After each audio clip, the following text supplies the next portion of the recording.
I sense that you have a box of assorted photographs somewhere in your room. I also sense that once or twice in your life, you had some incident with water. I also sense that I think you're having some issues with a close friend. Hi, welcome to another episode of Unlocking the Mind Behind Make More Work Less. My name is Fong. I'm an entrepreneur, business strategist, real estate investor, speaker, and also a best-selling author. And every single day, I help others unlock potentials and guide them to succeed. Today on Unlocking Mind, we talk about another cognitive bias. And the reason why I have this show is so that we could better understand how our minds work, make better decisions, build stronger relationships, and of course, avoid certain cognitive traps.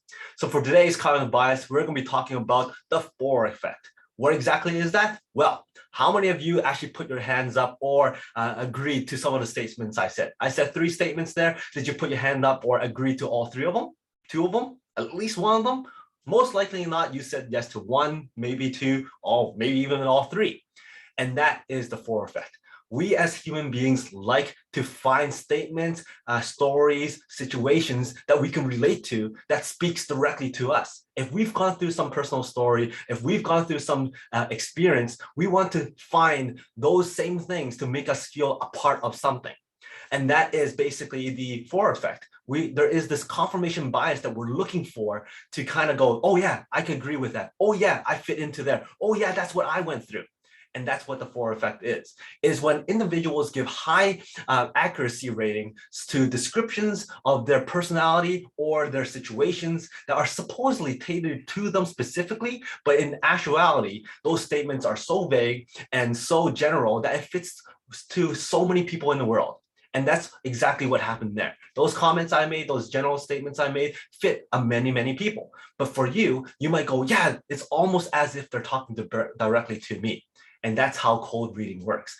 And that's how salespeople work as well. They like to make statements, they make these general vague statements to get people to agree. And then as they're watching those facial expressions, they get to drive that message a certain way and see how many more hits they can get. And us as human beings, we tend to forget all the misses that cold readers do. And we tend to remember all the ones that they were accurate on. And we go, wow, they're so accurate with all their predictions, or they're so accurate with what they're saying. We also forget that sometimes we give them the information that they're looking for, or that they're telling us. And we kind of forget about that too, because they deliver it in a different way than how we're giving them. So that is the FOR effect. So how did this actually get coined? Well, back in 1949, Ford was doing an experiment with 39 of his psychology students. And with these 39 psychology students, he told them, in this envelope, I have a list of personality traits for you. And these are written specifically about you. Please go home, read through this list, and tell me how accurate I am.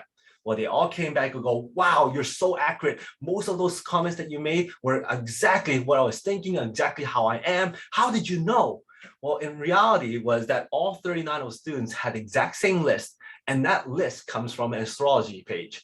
And they were so generalized, so vague that it actually fits so many of them. But because of the FOR effect, because of the also known as the Barnum Effect, and also the fallacy of personal validation, we want to find things that fit us. We want to make ourselves feel that we're part of something. So once we see something that fits us, we jump into it and goes, yes, that's so me.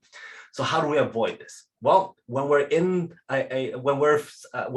those situations where people are giving us vague statements and we feel that they really, really know us, we need to take a step back and go, wait a minute, is that comment actually about me? Or is that comment common for most people? And we have to take a step back and just kind of reassess the comments that they're saying, reassess as to what we're agreeing to, so that we don't fall into the trap of a FOR effect. So hopefully you enjoyed this episode on the FOR effect and unlocking the mind. And if you did like this episode, please go back and watch some of my other episodes on unlocking the mind. And of course, we have a lot of other shows, the Peak Potential Success Show, the Big More Mind Bites, and of course, the Mastermind Bites. It's up every single week.